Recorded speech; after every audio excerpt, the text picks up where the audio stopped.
interesting piece of malware, though. This point of sale stuff is, it's really kind of come into its own in terms of a flavor of malware. We talk about lots of flavors of malware like ransomware and some of these crimeware, and then now point of sale has kind of come into its own as its own kind of family, so to speak, of a malware family.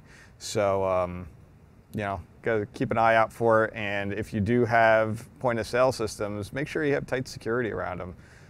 Sometimes people overlook them, just like they overlook the IoT devices, I think, because they just assume it's just this thing that I bought from somebody. I'm going to put it on my network. I'm going to trust that whoever I bought this from did their due diligence in terms of getting it secured. But sometimes they did. It's just what you did around it. You kind of left it a little too open. So in any event, that's one of the things that every time one of these new point of sale things comes up, we talk about it. Your point of sale devices need to be on their own isolated network, where they're not on.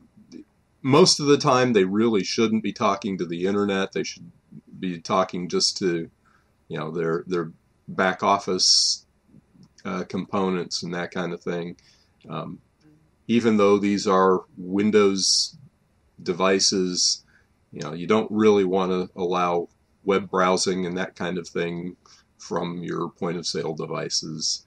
So, there are ways that you can isolate them and lock them down to protect yourself a little bit. But as you said, it's not clear from the report how the malware gets on there either. So we saw in one of the big ones, I think it was the Target one from a couple of years ago, where it was pushed out from the management side to the point of sale device. It might not have been Target. I don't remember now, but